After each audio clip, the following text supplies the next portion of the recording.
This is Cranium, and if you're looking for a new spin on family game night with a board game that blends the genres of a bunch of games together, this is the one for you.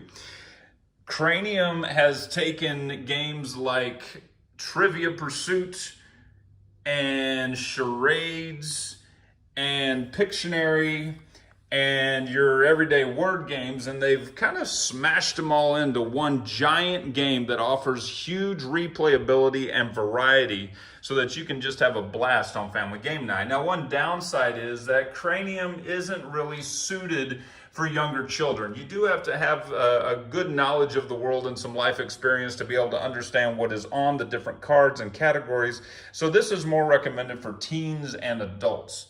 Now, within the four categories of cards, such as Data Head, you've got trivia that requires you to know certain facts and understand things about the world.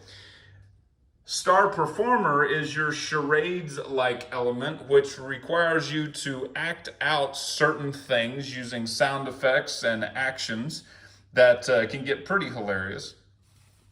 Creative Cat is your Pictionary, although it doesn't just require you to draw. Sometimes you have to draw with your eyes closed, and sometimes you use the cranium clay to sculpt what it is that you have to get your team to guess. And then finally, you've got your Word Worm, which are your word puzzles. So you've got things like having to spell a word backwards, or the Zelpuzz, which is a scrambled word puzzle, or Blank Out, where you have to solve the puzzle by filling in the blanks.